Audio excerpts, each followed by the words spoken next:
Good afternoon, I'm Sean Yao and this is One News Now.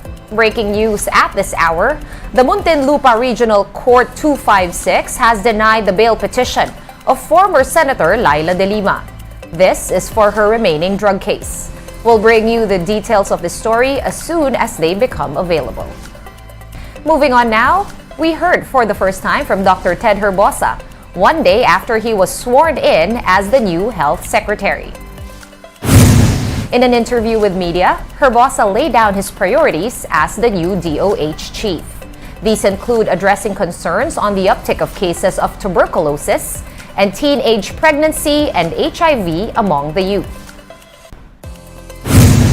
The health is a big part of our national development and I'm willing to take the challenge. So gagawin ho natin lahat yun and hopefully we can be able to provide to the Filipino people yung healthcare na gusto ni President Marcos. Herbosa also thanked medical practitioners for their contributions during the COVID-19 pandemic. The new health chief also promised to look into the supposed exodus of Filipino healthcare workers as they look for greener pastures abroad. It's about time we honor them kasi umaalis sila. They're getting jobs in other countries that's paying them higher. We need to solve this, no? Priority ko to. On to another exodus, that of TVJ and their co-hosts from Eat Bulaga. Former Senator Tito Soto revealed another reason why they quit. In an interview with One News, Soto claimed that Tape Incorporated tried to meddle with the noontime show's content for its political agenda. Here's Soto's account of what happened after Tape owner Romeo Halosos Sr. supposedly tried to change an Eat Bulaga segment. They wanted to remove bawal judgmental portion. Okay? The bawal judgmental portion is a highly rated portion. They want to replace it. Ang ipapalit daw is a portion ng search for kasambahay.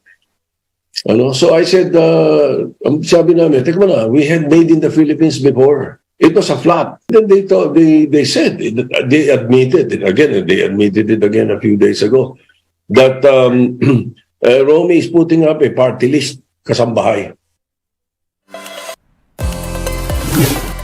TVJ is going for gold as they move their noontime show to TV5.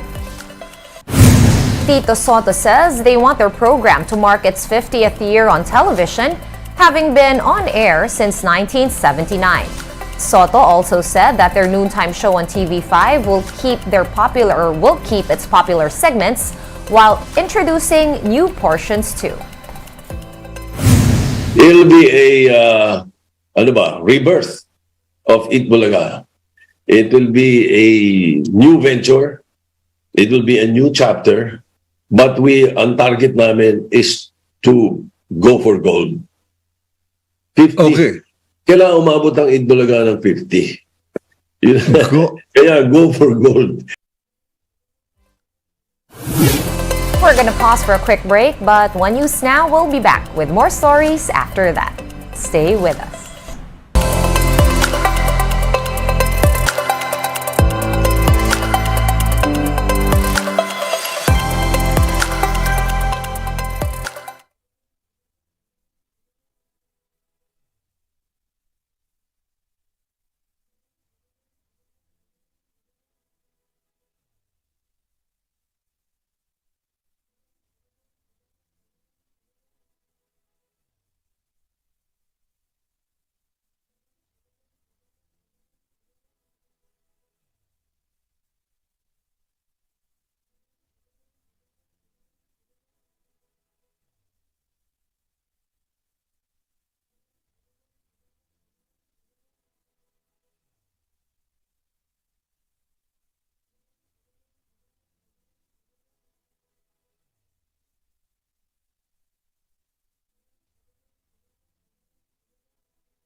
Thanks for staying with us here on One News Now. I'm Sean Yao.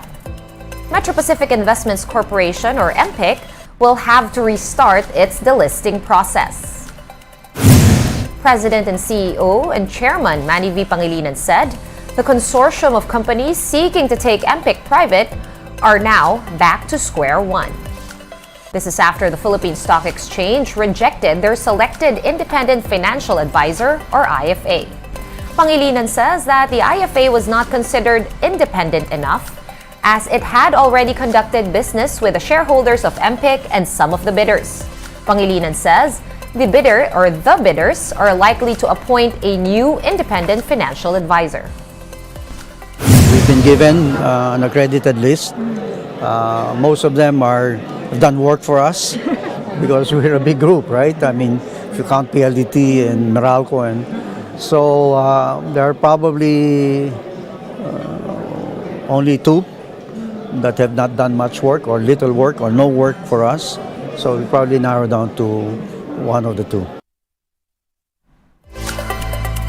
In April, the bidding consortium offered to acquire MPIC's common shares at 4 pesos and 63 centavos apiece, representing a 22% premium over the company's one-year volume-weighted average price.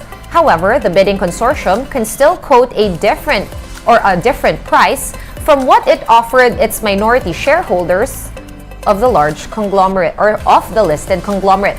Pangilinan says the process will have to restart after the IFA has determined the price. The shareholders voting for the delisting was originally scheduled yesterday, June 6. Square one, and then the process will then restart after the IFA has determined that the price. They'll probably give a range of X to Y, and then we will have to submit that again to the PSC and the SEC. And in sports, the Samahang Basketball ng Pilipinas, or SBP, has released the 21-man Gilas Pilipinas pool for the FIBA World Cup. Naturalized player Justin Brownlee and Utah Jazz guard Jordan Clarkson spearheads the pool. Also in the team are B-League boys Dwight Ramos, brothers Kiefer and 30 Ravenna, Renz Abando, Jordan Heading, Carl Tamayo, Bobby Ray Parks Jr., and Kai Soto. Half Filipino cager AJ Edu and former Ateneo star big man Ange Kwame also made it into the pool. Completing the initial lineup are PBA stars Chris Newsom, CJ Perez, RR Pugoy, Scotty Thompson, Jamie Malonzo, Japeth Aguilar, Poy Aram, Junmar Fajardo, and Calvin Oftana.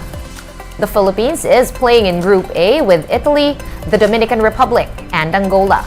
The FIBA World Cup will be from August 25 to September 10 in the Philippines, Indonesia, and Japan.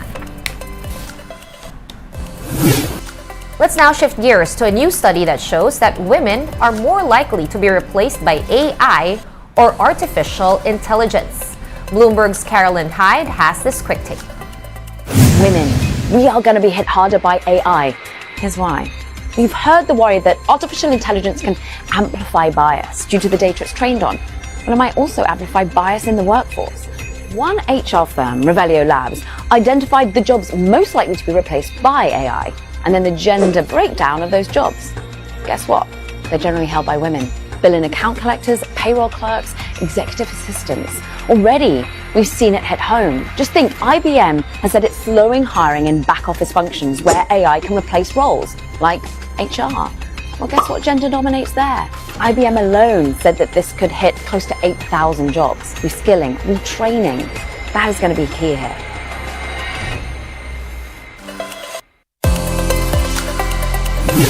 One News Now will be back with the latest stories at 6:30 p.m. I'm Sean Yao. We are One News.